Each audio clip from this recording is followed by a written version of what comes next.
In the dead of night, someone lights a match and tosses it at a house. Flames spread quickly across the walls as a baby's cries echo from inside. The scene shifts to Caitlin, a real estate lawyer in Los Angeles who's currently handling a pro bono case for a woman named Polly. Polly explains that she used to work as a nanny until the family she worked for moved away. Now, her landlord has increased the rent, claiming inflation as the reason. Caitlin assures her that she'll handle it. Curious, Polly asks why Caitlin is still working while pregnant. Caitlin smiles and brushes it off. After their meeting, Caitlin gets into her car and, while speaking to a colleague on the phone, suddenly goes into labor. Soon, Caitlin gives birth to her daughter, Josie. One day, Caitlin's older daughter, Emma, asks why the animals in her video games aren't real. Caitlin says she doesn't know while moving Josie to her car seat. The stroller accidentally rolls into the street and gets bumped by a car. Caitlin scolds the driver, warning her to drive carefully because children are around. The woman curses at her, calling her a dumb. Just then, Caitlin's husband, Miguel, comes out of the house. Caitlin explains what happened and suggests they get a stop sign installed on their street. Miguel shrugs it off, saying, "People don't stop in LA." Later, at the farmer's market, Caitlin runs into Polly again and asks about the rent issue. Polly says the landlord hasn't backed down, but she's managing. Miguel joins them and Caitlin introduces him. Emma interrupts, saying she wants to go. Noticing Caitlin's stress, Polly offers to babysit the girls, reminding her that she used to be a nanny. Caitlin gratefully agrees, saying she'll check with her husband first. Then she asks for Polly's number. That evening, Caitlin tells Miguel about Polly and says she's thinking of hiring her as a babysitter. Miguel agrees, saying it might be good for Caitlin to have some help. That night, Caitlin calls the reference number Polly gave her. A woman named Rosanna answers, praising Polly's kindness and her way with children. Feeling reassured, Caitlin hires Polly.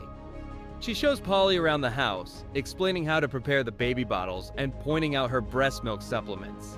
When Polly asks, "No formula?" Caitlin replies, "That stuff is just sugar. I don't give it to Josie." While Polly cares for Josie, Caitlin goes upstairs to wash her face and take her antidepressants.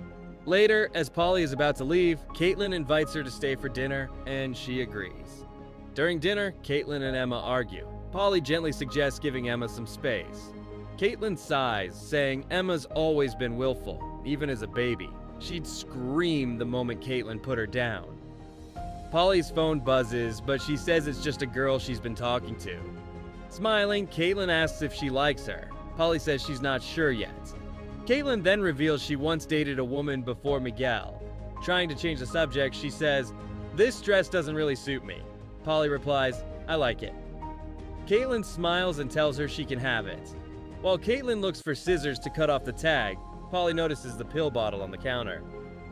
The next morning, Miguel wakes Caitlin with a kiss, but she's not in the mood. She asks him to take Emma to her basketball game since she has a meeting about the stop sign. Miguel says he has a meeting with builders, so Caitlin asks Polly to take Emma instead. After the game, Polly surprises Emma with cupcakes and makes her promise not to tell her parents.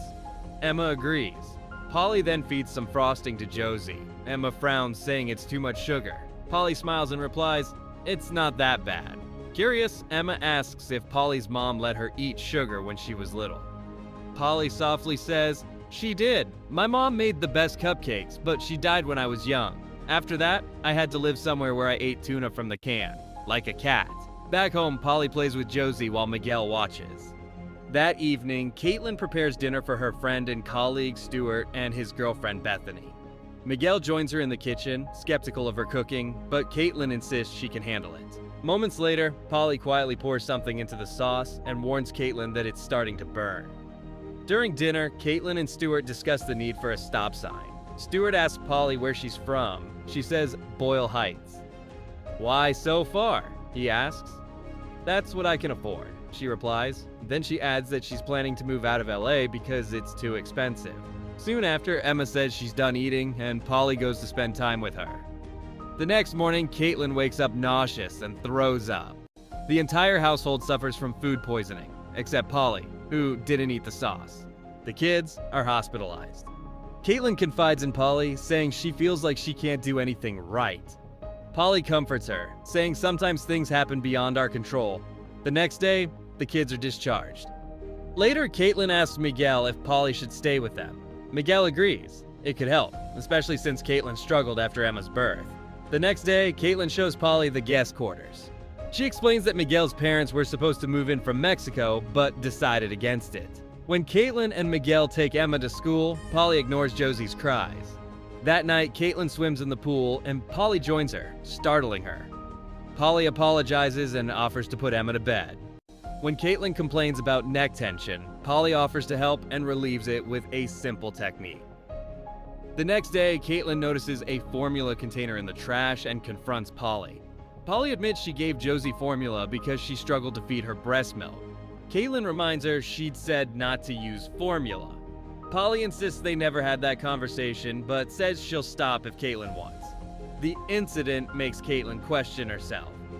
Later, after jogging, Caitlin comes home to find Miguel chatting with Polly and another woman, Amelia. They invite her to join them, but she declines. That night, Caitlin goes to ask Polly for help with her neck, but finds Polly and Amelia together intimately. Confused, Caitlin walks away. The next day, Polly cuts Emma's hair. Emma asks who Olivia is. Polly says she's her little sister. Caitlin, holding her coffee, notices her hand shaking. At the park, Emma asks Polly about depression. Polly explains it's when someone feels sad and hates themselves. Emma asks, "Like my mom?" Polly replies, "No, your mom's just angry because she's pretending to be someone she's not." Meanwhile, Caitlin tells her doctor she's been on edge. The doctor advises her to take half her dosage. She accidentally cuts her finger, worsening her anxiety. Later, Emma tells her parents she wants a wife instead of a husband. Caitlin gets angry and looks at Polly. Polly admits Emma asked her about couples, and she just explained. Caitlin yells at her to shut up, and Emma storms off. Miguel reminds Caitlin that Emma is growing up and asks when Caitlin realized she was bisexual. She brushes it off. Later, she kisses Miguel, mimicking how she saw Polly with Amelia. Meanwhile, Polly replaces Caitlin's antidepressants with other pills that cause anxiety. During New Year's Eve, the family goes to the park for fireworks. Back home, Caitlin notices Polly wearing her old dress. Suddenly, they hear Emma screaming. Firecrackers are going off upstairs. Caitlin yells at her to confess where she got them. Polly admits she bought them at the park. Caitlin lashes out, accusing her of doing it intentionally. Miguel tries to calm her down, but Caitlin orders Polly to leave. Later, Miguel tells Caitlin she was too harsh, reminding her Polly only wanted to make Emma happy. He adds that she's spiraling again. Caitlin goes to Polly's motel, apologizes, and admits she sometimes spirals because of her past. Polly hugs her. The next day, the stop sign is finally installed. Caitlin tells Stuart about everything, but he suggests checking Polly's background. Caitlin defends her, but Stuart insists it's worth looking into. Later, Polly finds Stuart in her room and demands he leave. He collects DNA from her trash and runs a test. Meanwhile, Caitlin calls Rosanna again, but gets voicemail. She searches Rosanna online, finds a contact, and meets her at a recreation center. Rosanna says Polly's behavior might be erratic if she's using again. She explains that Polly has been through abuse and once lived in a car. Caitlin doubts her story. Meanwhile, Stuart leaves Caitlin a voicemail asking her to call him. Later, Polly visits Stuart, and he reveals her real name is Rebecca. He tells her he knows she and Caitlin both came from San Bernardino, and that Caitlin's real name was Jennifer. Polly insists Caitlin killed her parents, but Stuart says something happened to Caitlin before the fire. He urges Polly to tell Caitlin the truth, or he will. Polly excuses herself, then kills him and takes the evidence. Hours later, Caitlin learns about the attack on Stuart and suspects Polly's involvement. When the officer doesn't help, she rushes home and orders Polly to leave. Polly refuses, leading to a confrontation where Caitlin accidentally hits Emma. A week later, Caitlin's lawyer tells her she did the right thing moving out. Miguel still needs Polly's help with the kids. Caitlin realizes her pills have been switched to ones that cause anxiety. At Emma's basketball game, Caitlin apologizes to her daughter, admitting she's been too controlling. Emma shows her a newspaper clipping from Polly's room. It reveals Polly's real story.